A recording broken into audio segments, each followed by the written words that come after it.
Hello everyone, it is a great pleasure for us to start our third lecture in this mini school. I think we don't need to any introduction for our speaker as he is already familiar to us. So Mr. Sayantan, you can start talking. Yep. Okay, so I'll get started then. So the current theme is about the, as I said, that wormholes mostly. So last lecture. So is there anybody who didn't attended the last lecture or something? I think it is okay. You can go ahead. Okay. So I'll still briefly recapitulate because wormhole is not a standard thing. But this time I am actually shifting a bit. So if you remember in the first one, I told that today is the GUP GUP day.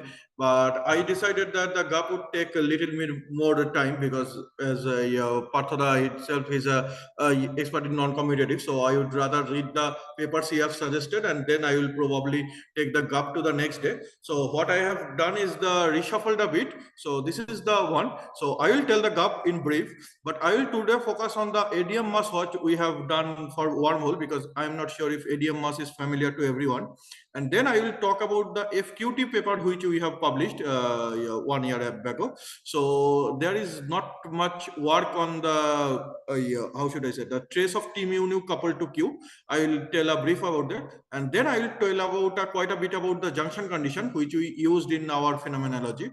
And lastly, if there is a little time, I will not show in the slides, but I will show one of the paper which we have published and currently what I am working on, so-called the Gravastar, and how junction condition explicitly uses that in general. Okay, so then actually, okay, so then maybe I go through the slides little faster. And again, the FQ and the GUP, the first 2 and 3 points, that would be covered in the next lecture with little more details. I would focus mostly on the 4, 5, and 6 today. Okay, so this is the wormhole, again hypothetical tunnel, and this is the embedding diagram. And as I said, a little bit of history, mostly the Wheeler and Misner actually coined the wormhole. And the only thing relevant is the last slide, that we will only talk about the Morriston wormhole, which is actually given in the A citation. Okay, so and the wormhole has been actually found in the so-called the SYK model, which has been exhibited. And this is the criteria of wormhole which we are looking for, that phi r is finite and shape function satisfies some reasonable flare out conditions, etc. Okay, again, this is the FQ gravity, Q by 2. I mean, as you can see, that is the non-metricity tensor. So what is the physical feeling that if you are...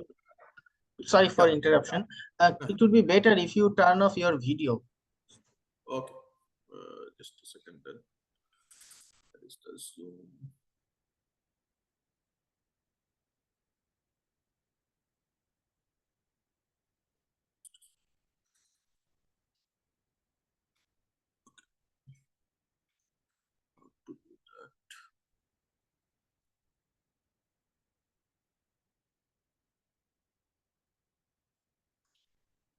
Fine? Yes, it is fine. Okay. Okay.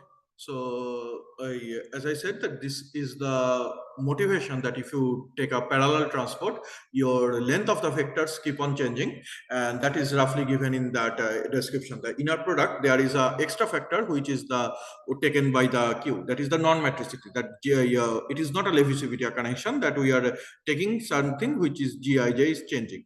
Okay. So these are some of the 6 and 7 are technical derivatives, and this is the main thing that remember that so-called the spin to field of the Einstein relativity always have 2 degrees of freedom, because it is that's why that so-called the TT gauge works. I mean, the transverse stressless gauge even works. So this is the standard counting, which is the diffeomorphism, and 10. So G mu nu is has 10 independent component because of it is a symmetric matrix, but it is not completely independent because there are 4 diffeomorphism which you can do a local Lorentz transformation to boil it down, and once that is exhausted, you are only left with 2. Similar counting can be done for the FQ and FT gravities also, except that you have to do some local gauge choosing also to get that. So it also boils down to 2. Okay, so the only thing you need to focus on here is the ninth equation, that is the big field equation in this, where each term is so-called the P and Q, etc. are defined from here. So P is so-called the superpotential, and Q alpha and Q tilde alpha are the two traces of this. Okay, so and then 11 is the extra condition which we have to get because of choosing some coincidence gauge. I mean, which is a gauge choice which you have to do to get the reasonable values of the Q. Okay, and this is the metric we talked a bit about. Why phi r has to be finite because of the we do not want it to be zero, or that is the infinite redshift. That means because we want the traversable wormhole, so we do not want a freely falling particle to follow something like sorry, Eddington-Finkelstein coordinate or Wheeler-Tortoise coordinate, where it takes infinite amount of time to fall. And the B, we have also proved the flare out condition, that if you do the cylindrical embedding, you will get the flare out condition. This has to satisfy. Okay, and this is the T mu nu in the standard form, which we talked, and this is the energy conditions. Okay, so this is the Casimir energy, and for the Casimir effect, we already got our field equations. Now we will talk a bit about gap, which we will follow in our next lecture. So let me again put what we told about the previous year, that even, okay, so in the next class, I will actually try to derive the gap formula, that is the so-called the last formula, using the somewhat of a string theory and some of the loop quantum gravity, that what is the how should I say, microscopic structure behind this formula. Like if you do not like this so-called the semi-classical argument, there is indeed a microscopical quantum gravity formula which can reproduce that. Just like the good analogy would be, say, Hawking black hole entropy calculation. One can do semi-classically how Hawking did it by using the Bogoliubov transformation and counting on the modes. But if you want to find quantum gravity, so-called the theory of quantum gravity, you have to reproduce the Hawking area law, and that can be done both in the loop quantum gravity by the integration of spin form, and the string theory, that is the Buffer-Strominger calculation, which reproduces the exact one. So again, let me just recapitulate that what is the rough idea, that this is the standard Heisenberg uncertainty principle, and if we expect this to follow through the black hole also, it should behave like a constant by delta p. Okay, now remember that we should expect some problems because X is very, very localized. So during the singularity, but on the other hand, Schwarzschild solution can be also extended to X equals to 2G. It's not exactly Schwarzschild, it's so-called the Koszul extension, but it still follows from the formula. As you can see that these two cannot be same, like the delta X, so one side it is going by 1 by delta P, and here it is going by delta P. Remember the C is 1, so delta P and delta E has the same energy. So at R equals to 0, we want a linear combination of this. So in a sense that we do not want to drastically deviate from the standard Heisenberg principle, because it is extremely correct up to very order of, I mean, as you know that the squeeze laser, for example, gives a very sharp bound on this. And on the other hand, we also want to, how should I say, take into account our general relativistic term. And you can see that a quick troubleshoot would be to define X and P as this lambda P squared, which, as you can see dimensionally, for lambda equals to 0, it is the standard uncertainty principle, and for lambda not equals to 0, it is the P squared. So if you, roughly speaking, take P both sides, the dimension wise it would match. I mean, delta X into delta P is H squared plus delta P squared. Okay, and lambda is the minimum length scale. As you can clearly see that lambda cannot be, how should I say, lambda cannot be dimensionless quantity. It has the root over 1 by length squared. Okay, and now how do I bound the lambda? And there is a very good phenomenological paper by the Surya Das.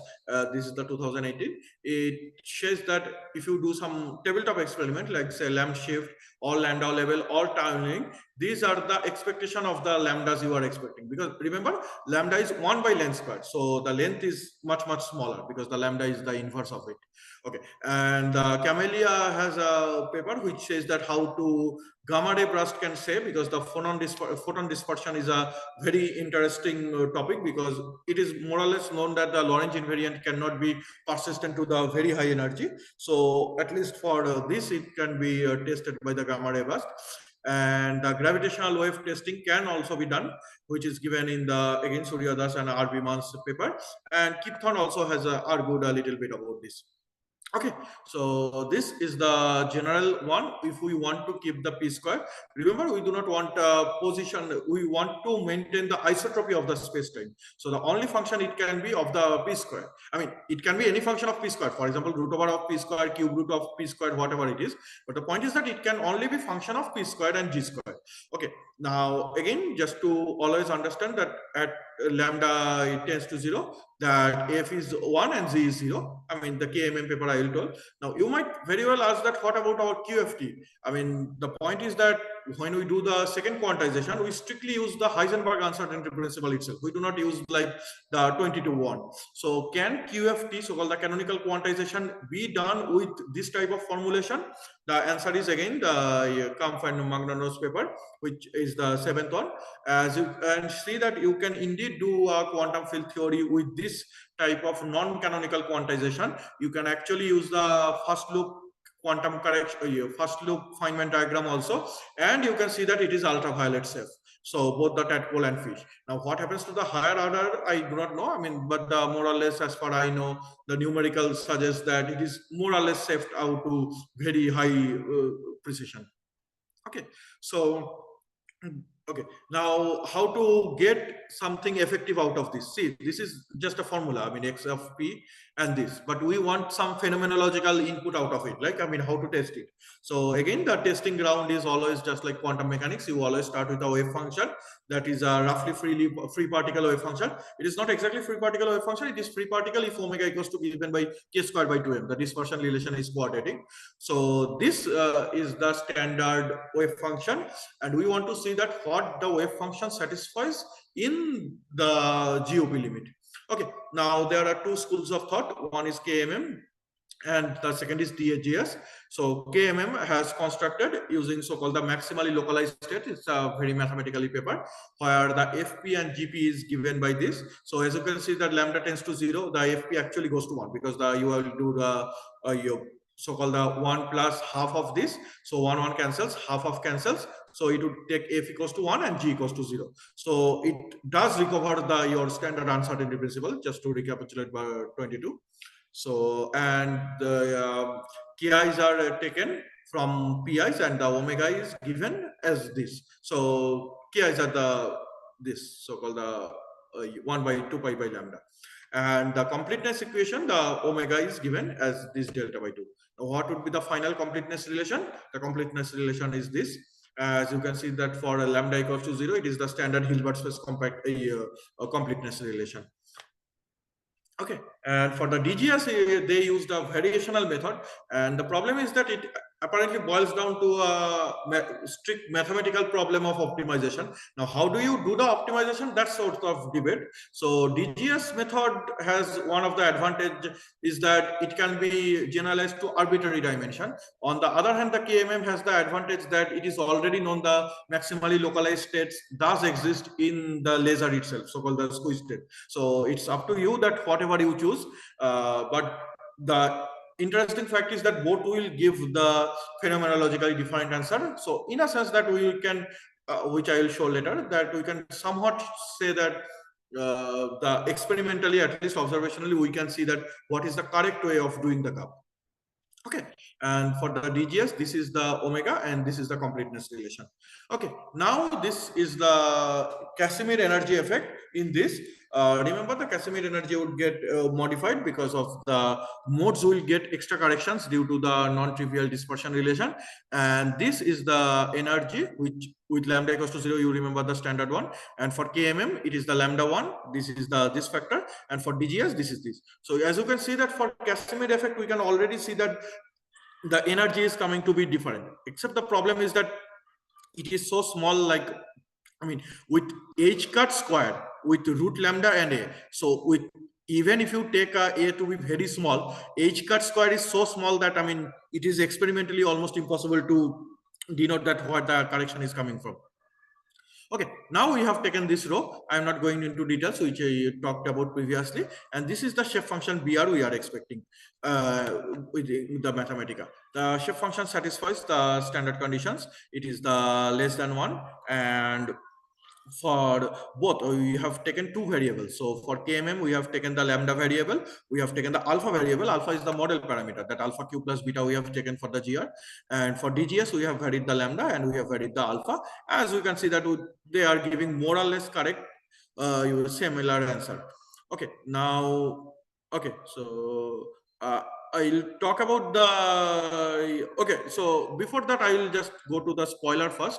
Why I am talking the next couple of slides. So the ADM mass, which we will talk about later, this has a very strict discrepancy. So as you can see that this lambda could indeed give so-called the ADM mass difference, and this ADM mass would probably most likely would tell little bit about the deflection of light, and from the deflection of light we can probably guess that what is the DGS or the KMM formulation which is correct. Now I know it is a very long shot because the length scale we are talking about is unimaginable, but with at least the more multi-messenger astronomy etc, we can hope that at least if not wormhole, at least for black holes we can hope to see certain things are certain minimum length scale is coming or not. Now I'll talk a little bit about the ADM formulation first. Okay, so now if you have ever computed the Schwarzschild solution by hand, if you realize that M was more or less put by hand, so M actually comes from the so-called the geodesic equation, and you take the geodesic equation with the so-called the Newtonian gravity, and you denote the so-called the constant as M. Now, if I do not tell you the geodesic equation, you can still calculate the Schwarzschild solution, taking the spherical symmetric metric, taking the T mu nu 0, but you will not get by any means that why M is greater than 0. So apparently in GR, the Schwarzschild solution, whether you take M positive or M negative, both satisfies the Einstein's equation, right? I mean, positive of M doesn't have any effect on the Schwarzschild solution as far as the field equation is concerned. So this was worrisome, and I could not pin it down, but one of my professor one told me that it was written in the Pauli's book, that even Pauli was worried that why M is not coming to be positive in the standard GR. Now you might ask that, okay, in the Newtonian gravity also, or in Newtonian mechanics also, M is not positive. So for that, I would recommend to read the Landau-Lifshitz first volume, where he actually denotes the Lagrangian mv square, half mv square, he proves by the isotropy, and he says that M should be greater than 0 if M is less than 0, because otherwise the energy would be unbounded below, and we do not want states to be like so-called the energy to be unbounded below. So at least in Newtonian framework there is a notion why M should be greater than 0, but at least in Einstein's equation there is literally no scope for to see that why M is greater than 0. I mean, it could be negative or very well. So Landau-Lifshitz actually tackles this in the book so-called the classical field theory. So they introduce the pseudo tensor. How do they introduce the so-called the pseudo tensor? Why not tensor? The problem is that the gravitational field is very much frame dependent. You can feel gravitational energy in one frame, and you can very well choose a freely falling frame to completely switch off the gravity. So in a sense that a tensor cannot mimic the energy stored in the gravitational field, because you can always make it to be 0. So you need a pseudo tensor to somewhat tackle this, and the calculation is given in the Landau-Lifshitz pseudo tensor, that is the small t mu nu, how it can mimic the gravitational energy as a mass function. But of course the problem is that it is not a covariant formulation, so it cannot be the ultimate way. The first breakthrough came by the Kumar itself. So the Arthur Kumar's the covariant conservation law is general relativity by the conjugate one. So if you have ever studied the advanced GR, you actually know that the or any of the so-called the black hole here, etc. The black hole here, so-called called the angular momentum, mass, and charge. Those are defined in terms of Kumar. So when somebody says that we are removing the black hole here or something, they are saying the charge is getting removed as defined by the Kumar integral, not like the in general any charge. So Kumar's one is the first, and ADM first proposed the general formula. It is not a paper, it's conference proceeding. There they actually tackle the mass problem using so-called the commerce idea that if you take two hypersurface space like hypersurface, the integration through would give the mass. And Bondi later extended for the non-static space-time. So when, for example, Boydov space-time, where there is a radiation and the gravitational wave where there is going, even the Bondi's paper itself says that how the gravitational wave is the energy stored in the gravitational wave. This is not a time independent formulation. So Bondi actually generalized the ADM formulation for the general case, and the best book I can think beyond any reasonable doubt is the Relativist Toolkit. And currently with gravitational wave astronomy there is a huge interest in that, so-called the Bondi-Sachs formulation and the other one also. Okay, so what does the ADM formulation does? I will not go details into it. So roughly this is the complicated formula which is given. H mu nu is the induced metric over a T slice. So as you can see that over a space like hypersurface, this is the H mu nu, and this is the integration you do to get the mass, ADM mass. It would has a remarkable property with the Gauss law. Gauss law is like something, you take the electric flux, couple with nu to get the total charge. So it is very similar like Gauss, I mean like the Gauss formula in the electromagnetism, except it is a ADM, and 1/16 pi was chosen to match with the Newtonian mass difference with Hertz.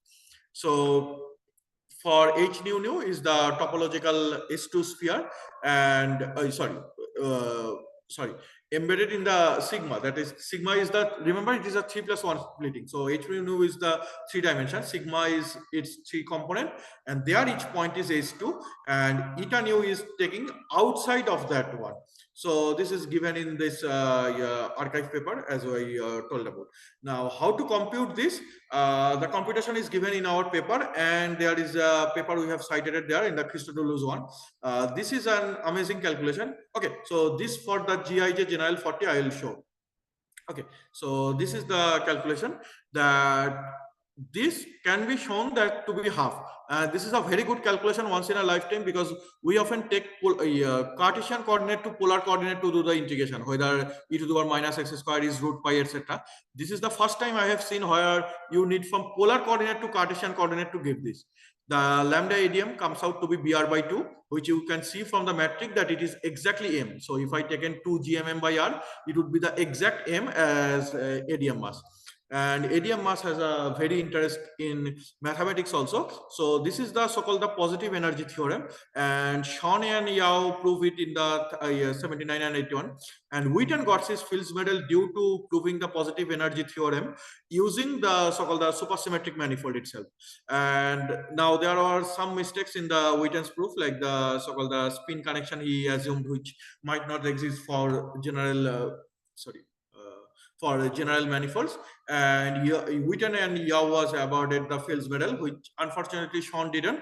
But Sean used this technique to prove another important theorem in the Riemannian manifold, so-called the Yamabe problem, about the embedding. So it's a very great history that this is actually the ADM mass is actually responsible for giving a Fields Medal. So you can make it arbitrarily precise you want.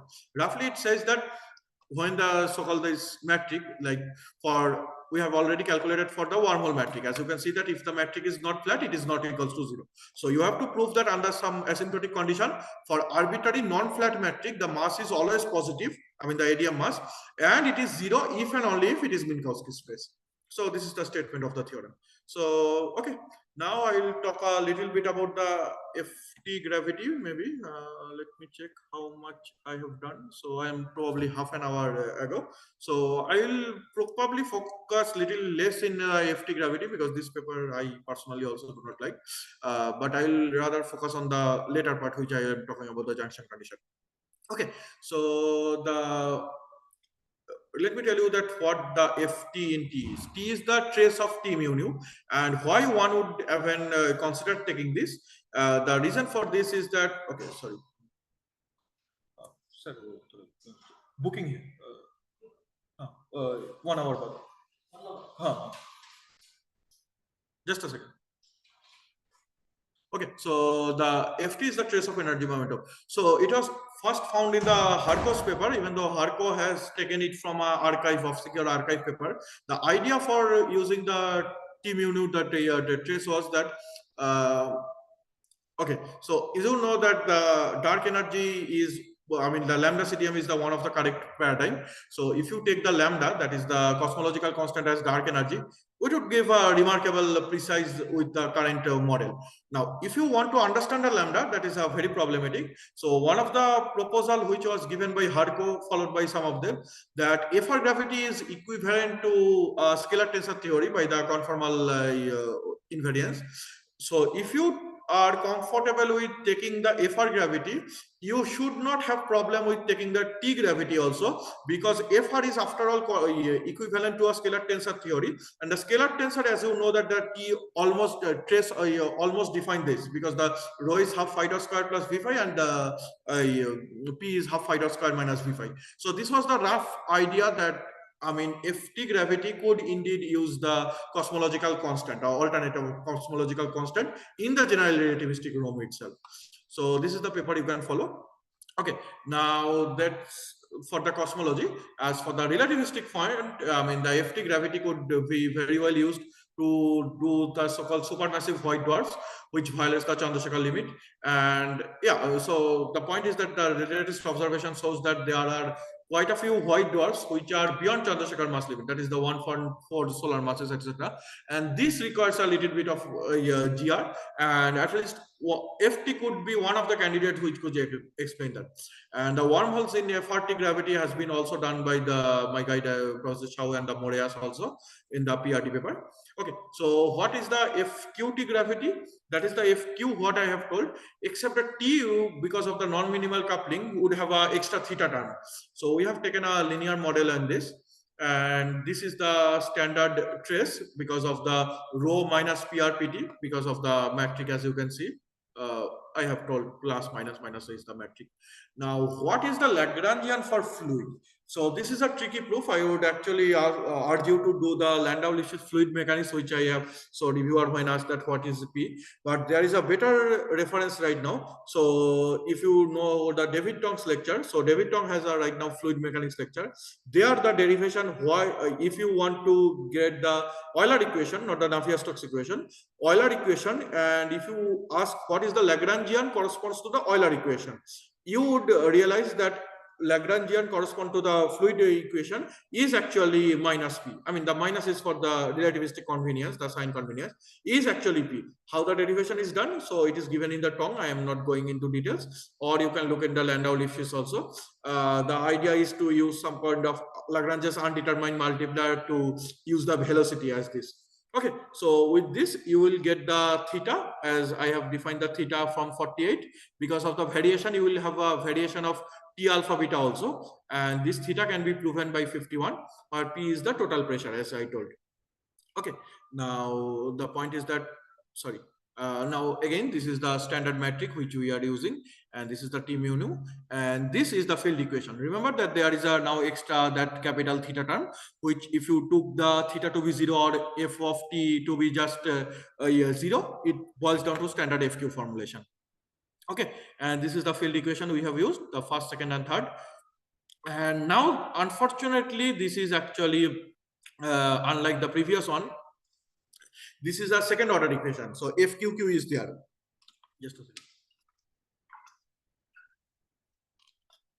So unfortunately, we could not solve it within Mathematica also. So what we do is the standard form of phi r and Vr. This has been explored many times. As I told that this is what it has to satisfy. Phi has to satisfy the finite condition, which it is. And B has to satisfy the so-called the asymptotic flatness condition and the flare-up condition, which B does. So if you plug in the formula, you will get the rho as this and PR as this. And now if you want to see that where the energy condition is violating, remember the null energy condition does not needs to be violated if you are going into modified gravity, because the extra correction from the Roy-Choudhury equation would be given by the candidates of the FQ gravity itself. And we have given a sufficiency condition that whatever the condition under which the null energy conditions get violated, this is the 64 and this is the 65. And for strong energy condition also we have been, and for a particular one, that is the when the null energy condition is getting violated getting satisfied, we have plotted that it does not require null energy condition to get violated if you are considering the so-called the FQT gravity. So this is one of the plots from our paper, and that is from the weak energy condition and strong energy condition. If you see that almost all of them are getting satisfied. So this is a very interesting result that you for FQT gravity, you can satisfy all the energy condition while having a standard wormhole solution. Okay, so now I'll come to the probably the last part of our one, and that is the junction condition. So sorry, maybe I should focus on this one. So junction condition was actually first started by the Nikhil Ranjan Sen, who was a batchmate of Sayantan Ghosh and Meghna Shah. And if you remember the Amal Kumar Rai Chaudhuri, sorry, the spelling, so-called the famous Rai Chaudhuri equation. Amal Kumar Rai Chaudhuri used to attend the Nikhil Ranjan Sen's seminar in the relativity. So even his first paper also he often attribute to the Nikhil Ranjan Sen. He wrote the abstract for that. So he was an amazing person, and the law he did PhD under the law, the same law from the crystal law effect. So law later moved into general relativity. So the problem with the Nikhil Ranjan Sen's paper, I mean, you can look in the Germany also. He treated the general relativity junction condition as a standard electromagnetism problem. So you have two layers, two different electric field. You take a boundary, you solve the boundary value problem just like the Jackson does. Except there is a serious problem. The problem is that if you choose a particular metric, then you will always get an answer. But what about the general? I mean, you want a formula which is metric invariant. So that was actually pointed by the Lankos itself. So Lankos was, if you know, was one of the prominent mathematicians. Even the Lankos Riemannian geometry is still read. Lankos actually put it out the Shen's paper criticism that, well, I mean, if you are doing that, you will get answer. But the point is that the formulation is not covariant. So you are choosing some two different metric, you are defining the normal as gradient of that metric, and you are following what Jackson does throughout the chapter 3 and 4. And Lankos actually tried to give a little bit of idea that what he was doing with the Einstein and de Sitter with the junction condition regarding the cosmology. But again, this is a commentary paper. I mean, no formulation was given. Darmois was the first one. So if you remember, the Darmois is the person who appears in probability a lot. I mean, the Darmois distribution and the other thing. Darmois was a pure mathematical person, and he used extensively the functional analysis to use that. And why do you need the functional analysis? Remember, the junction is one less dimension. So if you want to have a metric which satisfies the I'll go. So m plus m minus and the sigma, you would have to consider a Dirac delta function property of Dirac delta function. And the property of Dirac delta function, what would be the derivative of a distribution, etc., can only be done in so-called the Sokolov spaces. So that's why no wonder that it was came from a probability or the functional analysis expert. But the proof was, I mean, the formulation was horrible, and you cannot use it for a normal general relativity context. Finally, Warner Israel is the final person to put a pin in this. And Israel, as you know, that Israel Hawking no-hair theorem is very popular. Israel was the guide of Eric Poisson. Israel in the 1966 gave the final idea that how it can be used as an extrinsic curvature. Remember, the two-dimensional surface has two curvature, intrinsic and extrinsic. This was the Gauss's theorem of egregium. The extrinsic curvature is known. I mean, you take a string to it and you measure the how curved the string is. But the intrinsic curvature was found by the Gauss that if you take a so-called the sphere, I mean the map, there is no way you can make a flat earth to a so-called the globe without curling out the paper. So that means there is something called intrinsic curvature. So anyway, I'll not go into detail. So if you are interested in this, you can again look into Eric Poisson, or I can discuss it later with somebody. The point is that the formula, because it has one less dimension, you have to use something called extrinsic curvature as well as the Gauss-Kodagy equation to reach that. So we'll only focus on the Israel junction condition for our final one. So what is the junction condition? Roughly, that there are two manifolds. So you can think that there is a shell, inside there is a something, there is a shell and there is a outside. So just like the watermelon, I mean, there is a green shell, there is a red watermelon, and there is outside. So this is tackled by the junction condition. So m plus is the outside metric, m minus is the inside metric, and sigma is the surface. Okay, and now we want to see that whether a thin shell in the wormhole context is stable or not. And we will also try to see that if there is a thin shell around the wormhole, remember the thin shell can be a orc cloud or the dust cloud also. What are the physical properties we can extract to make the observation clearance? So 67 is the metric general metric potential. We will put the FR as 1 minus 1 by BR later, and this is the intrinsic metric. Okay, and this one, the shell one, would follow the FLRW metric because it has two killing factor along the theta and phi direction. So if you see that there is only one condition it can have, the R is switched off because we are taking only about the thin shell. And this is so-called the extrinsic curvature formula in the gamma tilde, that is the over the surface, how to calculate the curvature. And this is the so-called the interior geometry, and this is for the exterior geometry. After the matching, you will get so-called the SAB, because the three-dimensional T mu nu rather. AB we are using when the rho PPP, remember there is no R component, only the TT. So the shell would fill energy momentum tensor 3 cos t matrix as this. And the sigma, the density is given by this, and the pressure is given by this 75 formula. Okay, sorry.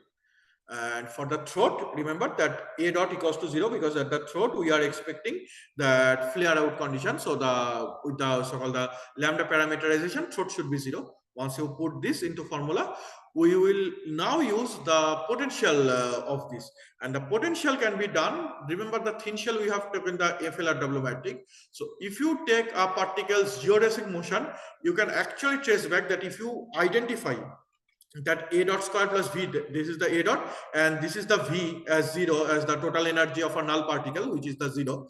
You can identify this so-called the 75, the second one, as the potential energy itself.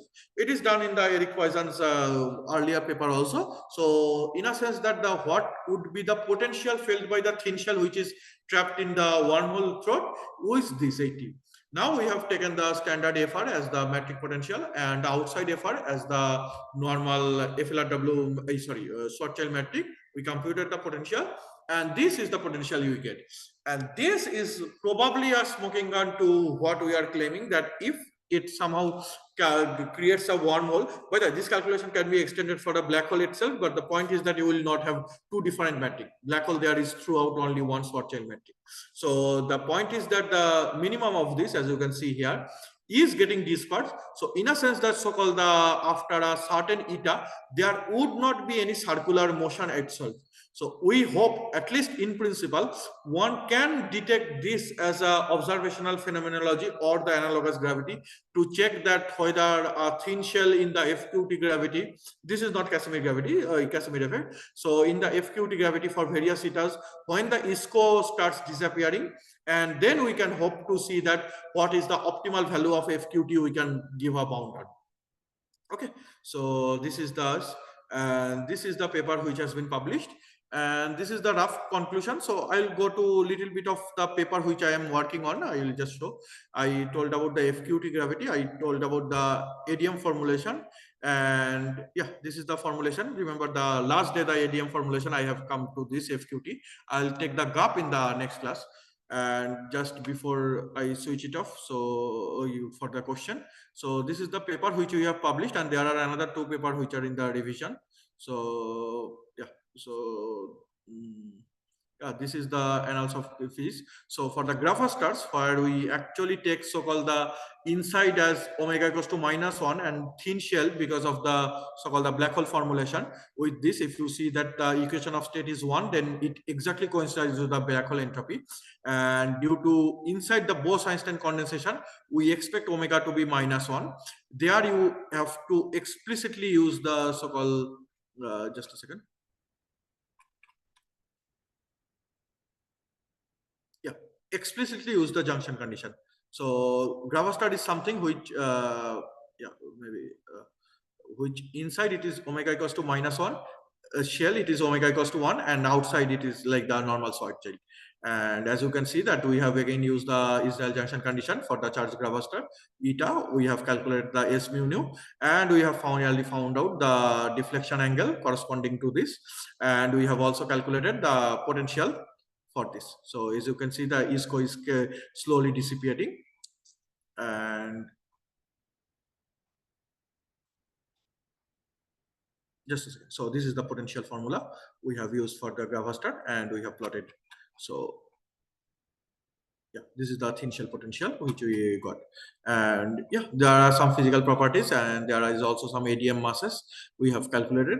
And so this is something junction condition which is not boxed into wormhole. So I didn't want it to directly put it because it doesn't follows the wormhole, but this is a very recent paper, as you can see, 2024. But I just want to say that this has a very wide applicability. So if you want to learn, it would be worthwhile. I mean, so it can be applied beyond wormhole scenarios also.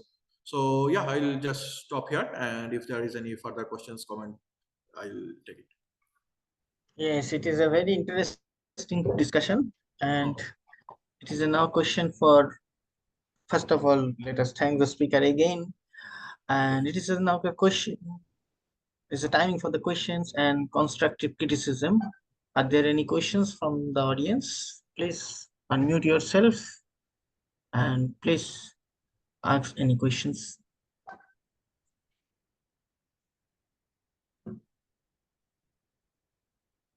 Are there any questions?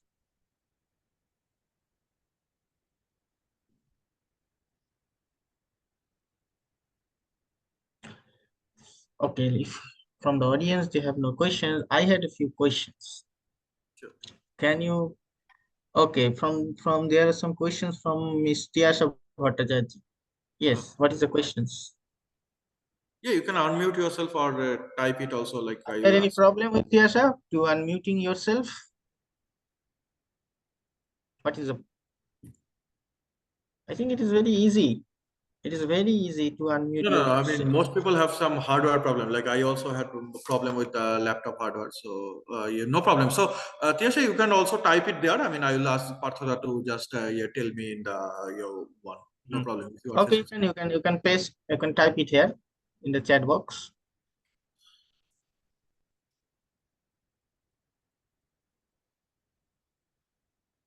Yeah, Partha, you have a question. My question is basically you are working in something, the quantum gravity aspect. Go back your slide where you discussing some triangle diagram, Triangle. triangle shape diagram, something this gauge Oh, okay. counting. Yeah. This is the FQ gravity equivalent. Hmm. One. Yeah. Yeah, no. There is no quantum gravity as such. So the point is that if you see in the FQ gravity, Q only uses the first derivative of G mu nu. You might immediately be alarmed that why the first derivative of G mu nu can be used as a Lagrangian to begin with, because you can always switch into a local inertial frame to delete this, right? The problem is that the full thing is not given. So there is a gradient of the, oh, sorry, it is given actually. So can you see this one, yeah, the D alpha of Q alpha minus this? So there is actually a boundary term which takes into the second derivative. Now, because we typically use in the asymptotic flat space time, we forget the boundary term, and that's why the so-called the Q happens. Now you might ask a second question that, okay, like you can probably make some relativity, etc. But I want to see that this is exactly my favorite so-called the GR relativity. One way to convince you is by the so-called the counting of the modes constant. So I'll try to do it in the next class where I had the question regarding this counting. yeah. As I am familiar with the linearized gravity, Hmm. and this linearized gravity always propose the quanta which is called graviton, which is helicity 2 or spin 2. I mean, two independent mode of polarization. But you are working with the full gravity, not the linearized approximation. Then how you count or incorporated this massless No. into field here? No. This has nothing to do with the spin to field. It is No, first no, of you all, are writing that massless. So what is the meaning of these two factors? where is the massless written? Okay. So the this one. No. Okay, fine. First of all, there is literally nothing quantum about this. The point is that if you take normal general relativity and you ask what is the graviton's yeah, degree of freedom, you will get 2. It doesn't require any so-called linearized approximation. The details formula is, as you have given seen probably in the Carol. So the point No, no, is no. that Wait. If we want to understand the graviton degrees of freedom, the concept of graviton only possible if you linearize your Einstein theory of gravity, right? Is it not? No. Why? How you incorporated the concept of graviton in full-fledged gravity? When you consider the gravitational weak approximation, then you get the Okay. concept of graviton. Okay. So it is the other way around. I am not talking about. So if you write the massless spin to field, that is the Pauli Freier's action, you will not get back the R. That is the Feynman's program which he failed actually. I am not talking that. I am talking about that. If I take with R in the linearized limit, okay, I will get a massless spin to field. The point is that that has nothing to do with the so-called the linearization problem. You will get the gravity mode is taking the 2 degrees of freedom irrespective of the linear. That's why the gravitational wave program happens. That gravitational wave doesn't care that whether you are in the linear regime or not, right? I mean, in fact, it is not linear regime. When the so-called the 2 binary black holes are colliding, etc., you still get the TT gets the 2 degrees of freedom. But where is the linear approximation in there? It has 2 degrees of freedom. If you take the linearized gravity, that is the H mu nu formulation, that is the Pauli Freire formulation, you can give it a natural flavor that this is a massless spin to action.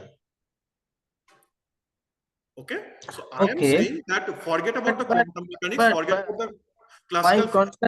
My concern is that when you introduce the concept of field or spin quanta or massless or concept of particle, first of all, gravitational theory is a theory of space-time.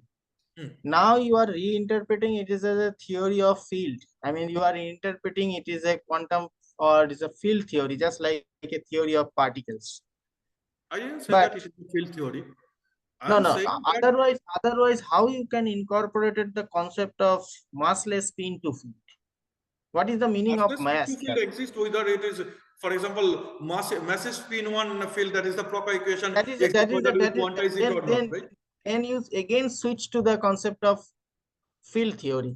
Gravitation theory is not a field theory, I think. It is a theory of space-time. It is a classical field theory where the field action is given as a. Okay, I think we are having some if you interpreting it is a field theory, we know that in field theory, space-time is a classical C variable. I mean, the space-time is just like a parameter. But in the gravitation, space-time itself a dynamical variable. In the field theory, field itself a dynamical variable. So how you can incorporate these two aspects in a same footing? Do you follow? When you study field theory, what irrespective of quantum or classical, in field theory, space-time is just a parameter, just a level, no physical interpretation. In physical interpretation means it has no dynamical interpretation. So in the gravity.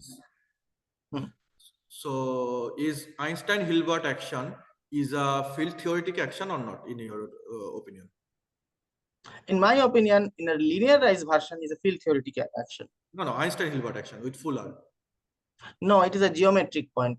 That is why okay, then probably solves it. For me, it is a field theoretic version because even in Landau, GR is treated in every book like Low and Landau as a field theory. This is a field theory where the G mu nu is the dynamical variable. Just like if you take a phi also can be a dynamical variable. But when you consider G mu nu is a dynamical variable, then what is the status of space-time?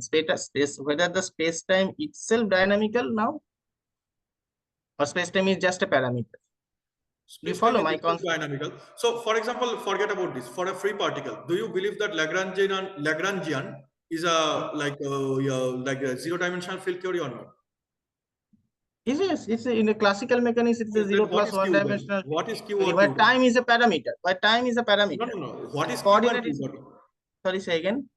What is Q and Q dot? I mean, the Euler-Lagrange equation use the dl dq dot dt. Yes. It is Q is a 0 plus 1 dimensional field where parameter is by time. Q itself a field in a classical mechanics. So G mu nu is itself a field. I mean, yes, then it parameterized by. I agree. I buy your argument. Then it is a parameterized by space and time. G mu nu is a function of space time, right? Then you are interpreting just like Q is a function of time and space also. Right. Then time is a parameter. It is not a dynamical variable. Yes.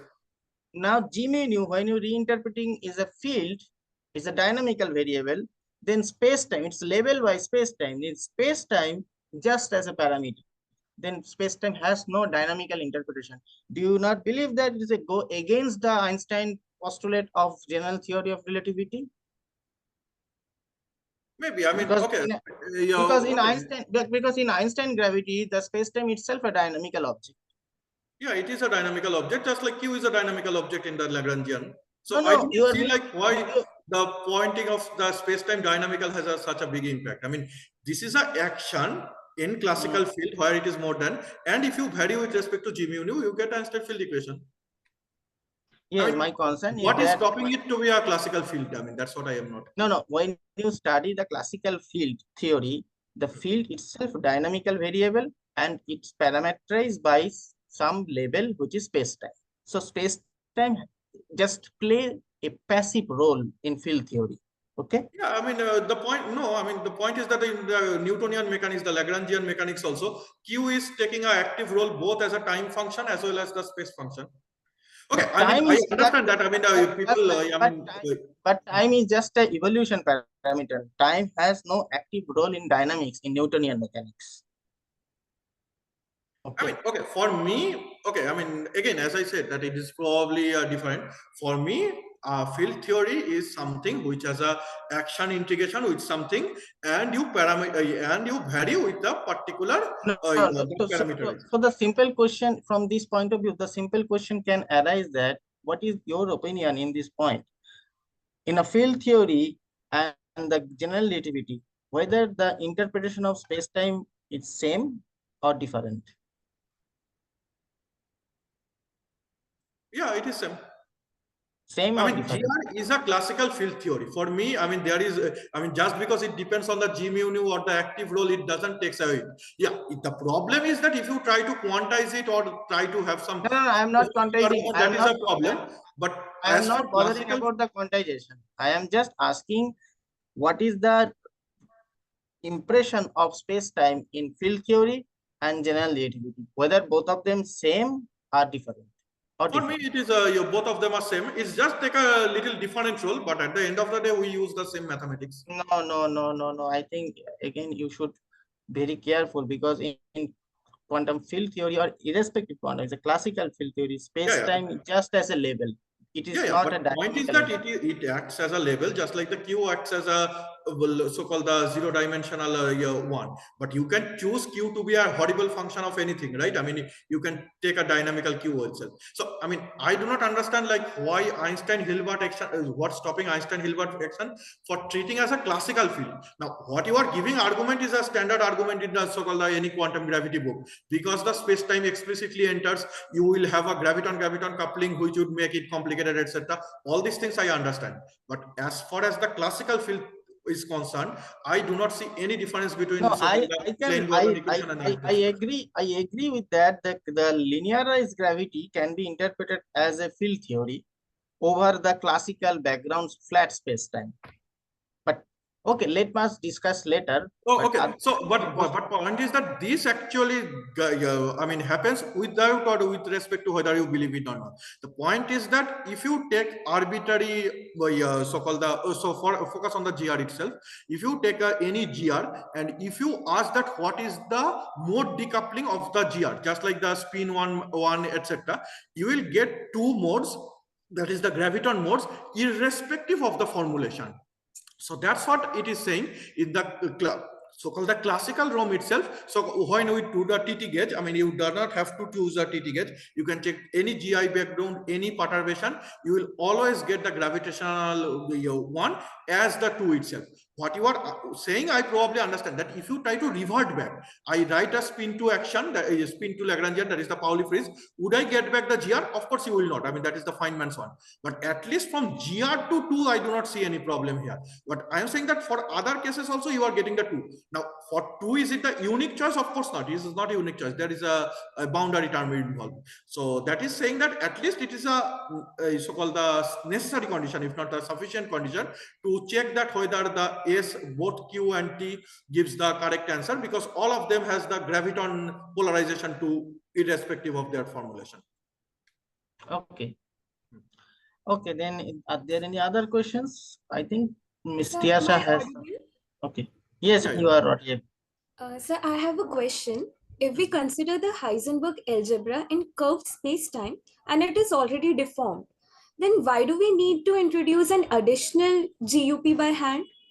Oh, no, no, no. I think you are confusing with the deformed Heisenberg algebra, which the first day Parthana also told. No, if you see, this doesn't have any non-commutativity. So let me just go No, back no, to this. I think she is not talking with the non-commutativity. She is talking with deformed Heisenberg. I mean the position momentum algebra, right? Yes, sir? Oh, okay, okay. So, Yes, sir, yeah, I was talking about. yeah, yeah. So this is the equation you are talking about. Now go on. Yes, sir, Yes, same. I Yeah, yeah. think it is. Yes, it is equation 22. Yeah, yeah. This is for the three-dimensional, and yeah. And now go on again. Your question. So we are considering the Heisenberg algebra in curved spacetime, and we can see that it is already deformed. Then why do we need an introduction to GUP by hand? No, no, no. The GOP parameters coming in G. Okay, maybe I can again tell. So, okay, so this is not a valid argument, which I will show that, okay, maybe next day what I will do, I will explicitly take a theory of quantum gravity, so look quantum gravity and the string theory, and show that they actually naturally comes from that. So this would give a rough proof of that. Right now what I am doing the best I could is that I am saying the Heisenberg uncertainty principle. Focus on the algebra later, because the uncertainty and the algebra are related, because there is a commutator, cannot be extended beyond the so-called the black hole center, because the del x would literally be localized and the p would literally shoot to make the black hole unstable. I am saying that one of the troubleshooting would be choosing like delta x to be this, and you can deform the commutating so-called the Heisenberg algebra to make it like this, 1 plus some additional p square, to make it so to make sure that, I mean, delta x actually tends like this. So I am not talking about arbitrary curve space-time. I am talking that at least for the Schwarzschild one, because for arbitrary curve space-time, this also doesn't help, right? I mean, even the curve space-time delta x is not 2gm delta p. I mean, there are other Neumann-Breders parameter also. I am giving a semi-classical, even a very bad semi-classical argument that if you want to be this Heisenberg uncertainty principle to be consistent with the Schwarzschild solution, you need some additional lambda p squared to begin with. And now again there is some bound, and if you want to extend it in the three-dimensional, assuming the space's isotropy condition, the only choice you have is the 22. So I am saying that this is a choice which you have to comply if you want to save your so-called the Schwarzschild solution as well as the 3D isotropy. So this is the only condition, only thing you have to do. So of course, now you might very well ask that, I mean, this is a very shaky argument. The point is that in the next class, I will try to do derive as much as I understand, at least this type of relation, 22 type of relation from the string theory, or as well as well as the loop quantum gravity. So But this is Sayantan, the I had a one concern regarding this point. yeah. When you are considering the dynamics or when you try to define the Heisenberg algebra, Mm, commutation algebra, mm, in the vicinity of Schwarzschild space-time background or on the Schwarzschild space-time background, as we are as we are quite familiar with that, if you consider the concept of curved background, mm, for example, maximally symmetric mm. space-time case, the notion of Heisenberg commutation algebra is naturally deformed in a particular way due to the curvature. Yeah, Whether this lambda p square is the effect of curvature. yeah, so the point is that lambda is okay. So far, it is introduced as a phenomenological shooting, and what would be the bound of lambda is also given. Now, if you want to prove that what is the lambda, which is the g of this, that you need. I mean, if you want to understand, of course, lambda is a factor which would be introduced by quantum gravity. But if you explicitly ask that what is the lambda, I mean, take a string theory and show me what is the lambda, that I am at least trying to do in the next class by following the Husserl review. No, So yes, no. lambda is a parameter which is which is a fact that the space-time is not Minkowskian, and lambda is a fact that it is a curved space-time. But how how lambda as a function of, say, Ricci curvature or any curvature, that we cannot say it as of now. We I just know see. that lambda has to be introduced. Okay, but the other point, it also indicate that it's always incorporated the concept of minimum length scale. Why you are not, or why we are not bothering about the maximum length scale? No. The point is that the problem with the gravity is the ultraviolet shootout, right? Not the But we know that the gravity quantum aspect also has some ultraviolet regimes. You are considering only the IR regimes, infrared yeah. regimes, or not? You are considering only the UV regimes. But why Yeah, you that's are what not? I'm saying. That, but gravity, I do not know if IR problem is that serious in gravity. Is it? Because how does the Yeah, suppose I want to understand what is the effect of quantum gravity for large space-time structure or cosmological yeah, but then scale. you will not need this. For example, you can do it by the, for example, the so-called the semi-classical analogy itself, like where I am taking the gravity as almost classical in the IR limit, and I am taking the per space-time is choosing some of the vacuum or some of the vacuum perturbation. You can do But the but the any but if you are looking to probe the effect of minimal length scale or effect of UV effect or the quantum gravity, it would be very tiny. Whether it is an observable effect, or are there any yeah, that's what predictions? it is given, that if there is such a lambda, forget about how it is coming, the function of curvature. The tabletop experiment which can give it is given in this PRL paper by Suryadas. So if you can use the land shift to probe up to this, Landau level to probe up to this. If it is not satisfied, then we have to bother whether lambda is truly zero or not, just like the graviton has a mass or not. I mean, right now the bound is very sharp. Okay. Are there any other questions? I think there are no more questions. Then we can stop our discussion for today, and we'll again come back for the last lecture for the next week. Okay, bye. Okay. Bye bye. Okay. Bye bye.